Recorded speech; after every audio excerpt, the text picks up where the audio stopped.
नमस्कार, स्वागत छ तपाईलाई कृषि च्यानलमा।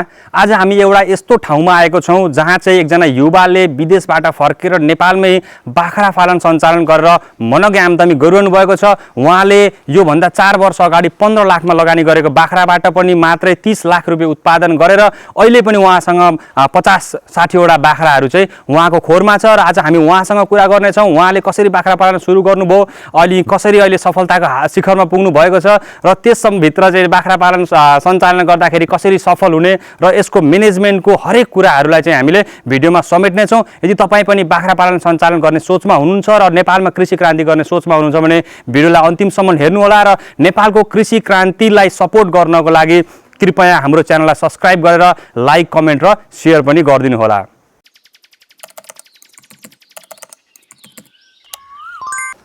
यो चाहिँ उहाँको बाख्रा फार्म हो। हाम्रो जुन किसान हुनुहुन्छ उहाँले चाहिँ सञ्चालन गरेको बाख्रा फार्म हो। यहाँ चाहिँ हामीले देख्न सक्छौं विभिन्न प्रजातिको बाख्राहरू, धेरै जसो चाहिँ हामीले बोयरको क्रसलाई अथवा बोयर जातको बाख्राहरू देख्न सक्छौं। यो बाख्रा यसको ठ्याक्कै नाम बिस्तारै उहाँसँग कुराकानी गरौँला। यहाँ हेर्न सक्नुहुन्छ बोयरको हल्का मिक्स छ यसमा, हैन। त्यस्तै गरेर यहाँ एउटा पाठापाठी जन्मिएर रहेछ सानो बच्चा बोयरको राम्रो। अब उहाँको खानाको सिस्टम चाहिँ जसरी चारो खुवाउनुहुन्छ यो चाहिँ स्टल फिडिङ सिस्टम भन्छ यसलाई चाहिँ। स्टल फिडिङ सिस्टममा चाहिँ उहाँले चाहिँ बाख्राको चारोको व्यवस्थापन गर्नु हुँदो रहेछ र हामीले यहाँनिर हरियो घाँस झुन्ड्याएको पनि देख्न सक्छौं। यतापट्टि यो चाहिँ हरियो घाँस यसरी पनि देख्न सकिन्छ, हैन। त्यस्तै गरेर यतापट्टि हेर्दाखेरि चाहिँ तपाईको, हैन, यतापट्टि हेर्दाखेरि चाहिँ यो साइडमा पनि बाख्राको यसरी पार्टेसन गरेको देख्न सक्छौं। एउटा, दुईटा, तीनटा, चारवटा यो साइडमा छ भने चारवटा चाहिँ यतापट्टि पार्टेसन छ। त्यसै गरेर उहाँले खोरभित्रै पनि यो बाख्राको जति पनि औषधिहरूको छ, यहाँनिर औषधिहरू खुवाउनु पर्ने भिटामिन औषधिहरू चाहिँ सबै उहाँले यहाँनिर नै राख्नु भएको रहेछ। नोटहरू पनि छ, तपाईँको सिरिन्जहरू पनि छ, हैन। त्यसै गरेर यतापट्टि पनि अलि ठुल्ठुला माउहरू देख्न सकिन्छ, अलिकति ब्याउने टाइपको माउहरू पनि छन्। यतापट्टि अलिकति पाठापाठी, हैन। त्यो सेक्सनमा हेर्दाखेरि चाहिँ त्यहाँ चाहिँ अलिकति अझै सानो बोयरको अलिक बेसी क्रस गरेको पाठापाटीहरू चाहिँ हामीले देख्न सक्छौं। स्वागत छ तपाईलाई कृषि च्यानल। हजुर नमस्कार। हजुर तपाईको नाम चाहिँ? मेरो सुरेन्द्र अधिकारी। सुरेन्द्र अधिकारी। हजुर। हजुर यो चाहिँ कुन ठाउँ हो ठ्याक्कै? यो धादिङ जिल्लाको गल्छी गाउँपालिका वडा नम्बर 4 शिखर कटेरी भन्छ यो गाउँलाई चाहिँ। धादिङ जिल्लाको गल्छी गाउँपालिका हजुर को वार्ड नम्बर 4 शिखर कटेरी हैन। हजुर। तपाईको यहाँ बाख्रा फार्म रहेछ हामीले देख्यौं, हैन। हजुर। अब लगभग कति संख्यामा बाख्रा छ तपाईको? अहिले हामीसँग 50-55 वटा बाख्राहरू छन्।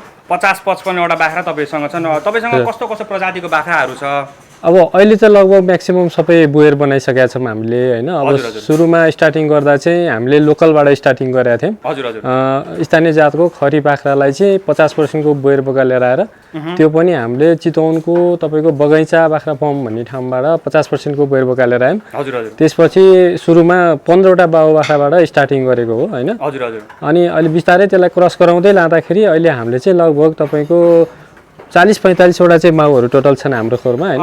भनेपछि सुरुमा तपाईले लोकल खरी माउ बाख्राबाट सुरु गर्नुभयो। हजुर हजुर। त्यसलाई चाहिँ नै बोयरको बोका 50% ल्याएर क्रस गरेर उत्पादन गर्न सुरु गर्नुभयो। अहिले चाहिँ तपाईको यो तपाईले यसरी सुरु गरेको फार्म चाहिँ कति वर्ष भयो, कहिलेदेखि सुरु गर्नुभयो?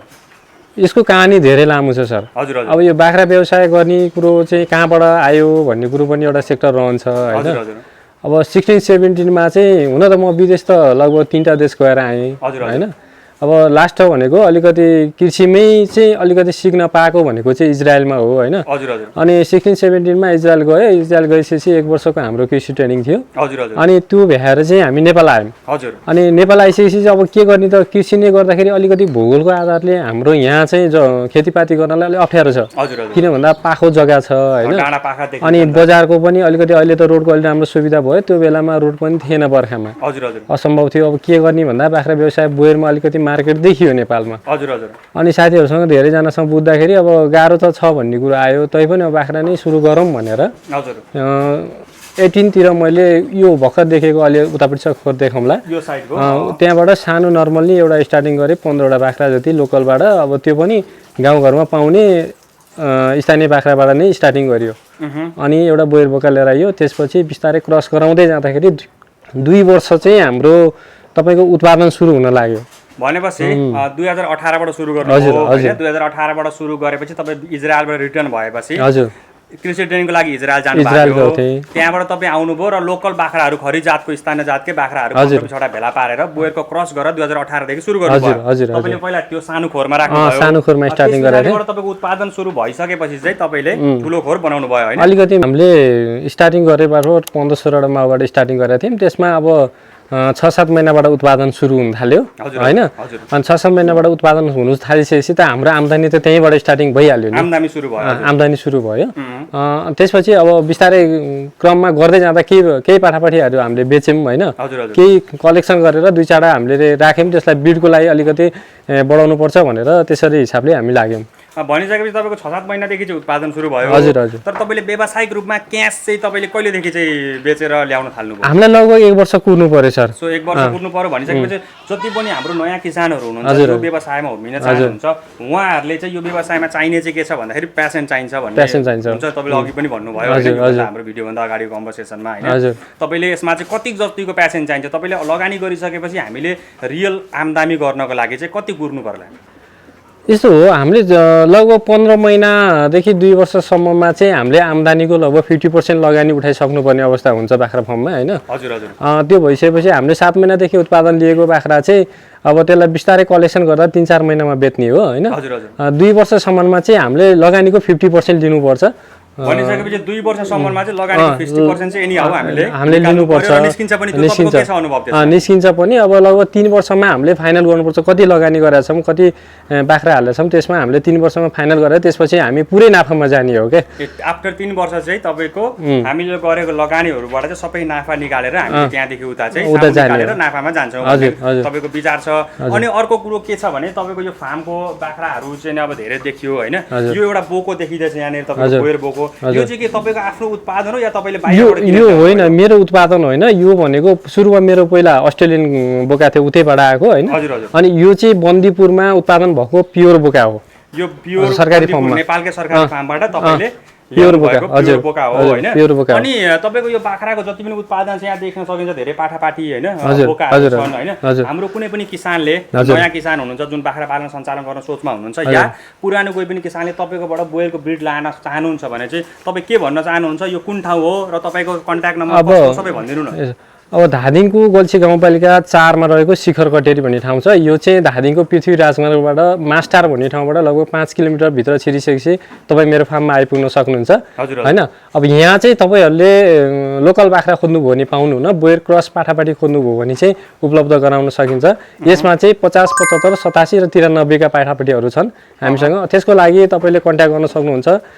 मेरो आफ्नो फेसबुक पेज पनि छ, सुरेन्द्र अधिकारी भनेर पनि गर्न सक्नुहुन्छ, अथवा कालिका कृषि तथा पशुपक्षी फार्म भनेर फेसबुक पेज पनि गर्न सक्नुहुन्छ। मेरो आफ्नो पर्सनल नम्बर 9849 079 270 98 60 86 48 42। सो यो कन्ट्याक्ट नम्बरमा तपाईँलाई सम्पर्क गरेर चाहिँ कोही पनि किसान आउनुभयो भने तपाईँकोबाट पाठापाठी क्रस ब्रिडहरू चाहिँ पाइयो, बोयरको चाहिँ पाइयो, लोकल चाहिँ पाइँदैन। लोकल पाइँदैन। तपाईँहरूले जति पर्सेन्टको हो त्यो पर्सेन्टमा ठगिन पाउनुहुन्न, किन भन्दा एउटा फार्ममा सम्बन्धित फार्ममा आएर त्यसको बाउ र पाठा हेरेर लान सक्नुहुन्छ होइन। त्यसमा तपाईँहरू ढुक्क भएर आउन सक्नुहुन्छ। अनि सर तपाईँको यो 2018 मा तपाईँले बाख्रा फार्म सुरु गर्नुभयो होइन, अहिलेसम्म तपाईँको बाख्रा फार्ममा लगानी टोटल कति गर्नुभयो होइन? सुरुमा कति लगानी गर्नु भएको थियो र अहिले तपाईँको लगानी अहिलेसम्म कति पुग्यो र यसबाट रिटर्न चाहिँ तपाईँले आम्दानी चाहिँ अहिलेसम्म कति गर्नु भएको छ? अब यस्तो छ, सुरुमा मैले यो बाख्रा फार्म स्टार्टिङ गर्दाखेरि लगभग 15 लाख रुपियाँ खर्च गरेको थिएँ। सुरुमै तपाईँले 15 लाख रुपियाँ मैले यो त सानो खोरमा त कम्तीमा 2-3 लाख रुपियाँ लगानी स्टार्टिङ गरेको हो। 2-3 लाखबाट गर्नुभयो, त्यहाँबाट रिटर्न थालेपछि तपाईँले अनि यो खोरको संरचना र बाख्रा प्लस गर्दाखेरि चाहिँ मेरो 15 लाख रुपियाँ खर्च भयो। हजुर हजुर। यो भन्दा 4 वर्ष अगाडि होइन। अब अहिले चाहिँ तपाईँको भन्नुहुन्छ भने मैले लगभग यसबाट आम्दानी गरेको भने लगभग 30 लाख रुपियाँ आम्दानी गरेँ होला होइन।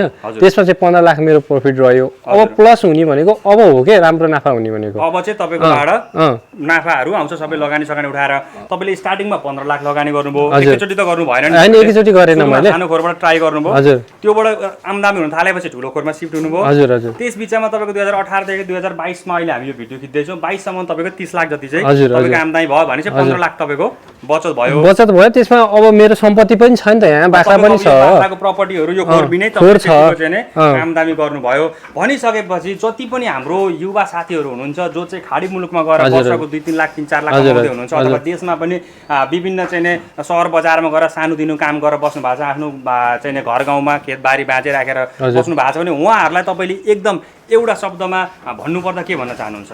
म एउटा कुरो के भन्छु भने सबै युवा साथीहरुलाई time is money, money is time. हजुर, टाइमको सदुपयोग गर्न सक्ने पैसा छ, पैसाको सदुपयोग गर्न सक्ने टाइमको पनि राम्रो म्यानेज हुन्छ। हजुर, मेन कुरो भनेको यही नै कुरो हामीले बुझ्नुपर्छ। 10-20 हजार रुपियाँ तलब खानलाई त्यो खाडीको 44-45 डिग्री सेल्सियस घाममा चाहिँ गएर हामी डढ्नुपर्ने अवस्था हुँदैन। यहाँ नै अब आफ्नो बाँचो रहेको खेतीपाती नहुने जग्गाहरूमा घाँस लगाएर तपाईले बाख्रै पाल्नु हो भने पनि महिनाको 30-40 हजार रुपियाँ कमाउनलाई चाहिँ केही आपत्ति छैन, सकिन्छ।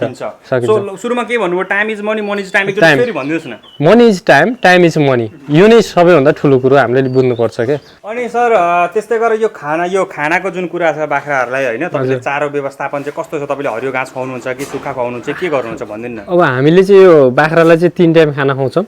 हजुर, बिहान सबेरमा 1 टाइम हाल्छौँ यसलाई हरियो घाँस मिक्स, हरियो घाँस नेपियर अनि कोसे घाँस इपिलिपी टाँकी मिसाएर हैन, हरियो घाँस नेपियर कोसे घाँस। हजुर, त्यसमा हरियो घाँसमा चाहिँ मिक्स घाँस हामीले बिहानमा 1 टाइम दिन्छौँ। मिक्स घाँस गर्नुहुन्छ जस्तो सुक्खाहरू पनि मैले देखेँ हैन। यो सुक्खा घाँस भनेको चाहिँ हामीले दिउँसोको टाइममा पानी खुवाइसकेपछि 10 बजेपछि हालिदिन्छौँ जुडमा। ए भनेपछि बिहान चाहिँ हरियो घाँस खुवाउँछौँ। अनि दिउँसोको चाहिँ यो छ्वाली अथवा मुसुरको भुसा पराल त्यो र अनि अलिअलि नेपियर मिसाउँछौँ त्यसमा, हल्का नेपियर मिसाएर सुक्खा घाँसमा चाहिँ तपाईले 1 टाइम हामीले सुक्खा खुवाउनुहुन्छ। अब यसलाई चाहिँ अब 4 बजेपछि 4-5 बजेपछि फेरि पानी दिन्छौँ बाख्रा सबैलाई। हजुर, अहिले गर्मी टाइम छ, अलिकति बढी पानी चाहिन्छ बाख्रालाई। अनि त्यो भएपछि पानी दिएपछि बेलुका फेरि हरियो घाँस हाल्छौँ हामीले। बेलुका हरियो घाँस हालेपछि चाहिँ अब यसको 3 टाइम हो दिनको खाने। दिनमा 3 टाइम दिएपछि चाहिँ हाम्रो आजको ड्युटी सकिन्छ भन्नु पर्यो। बिहान खुवाउनु भयो हरियो घाँस, हजुर, दिउँसो सुक्खा अलिअलि हरियो मिसाएर, हजुर, बेलुका दिउँसो फेरि 4 बजेतिर पानी अनि त्यसपछि हरियो घाँस खुवाएर तपाईले यस्तो हरियो घाँस चाहिँ हामीसँग अलिक प्रशस्त भएको कारणले गर्दा हरियो घाँसलाई नि मेन्टेन गर्नुपर्ने हुन्छ, सुक्खा पनि खुवाउनु पर्ने हुन्छ। 1 टाइम मात्रै हामीले सुक्खा खुवाउँछौँ अहिले बाख्रालाई चाहिँ। अहिले किन तपाईसँग प्रशस्त हरियो घाँस खुवाउनुहुन्छ, नहुँदाखेरि चाहिँ तपाईले 2 टाइमसम्म पनि सुक्खा खुवाएर खुवाउन पर्ने अवस्था हुन्छ। दानाको चाहिँ कुरा के छ? तपाईले दाना खुवाउने गर्नु भएको छ बाख्राहरुलाई? अब यस्तो छ, दानै भनेर दाना खुवाएर बाख्रा व्यवसाय गर्न सकिँदैन सिधा कुरो हैन। दाना भनेको कस्ट महँगो हुन्छ। दाना अहिले 50 रुपियाँ केजी हुन्छ दाना है।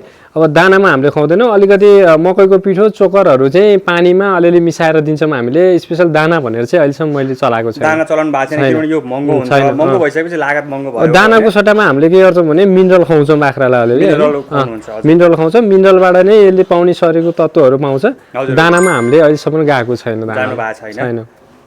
पनि कृषक साथीहरूले कृषि च्यानल हेरिरहनु भएको छ, उहाँहरूले चाहिँ यस च्यानललाई लाइक तथा सब्सक्राइब गरिरहनु होला। यो च्यानल भनेको कृषिमा उमिएको एउटा कृषक च्यानल हो। जय युवा, जय कृषि, जय किसान, जय देश।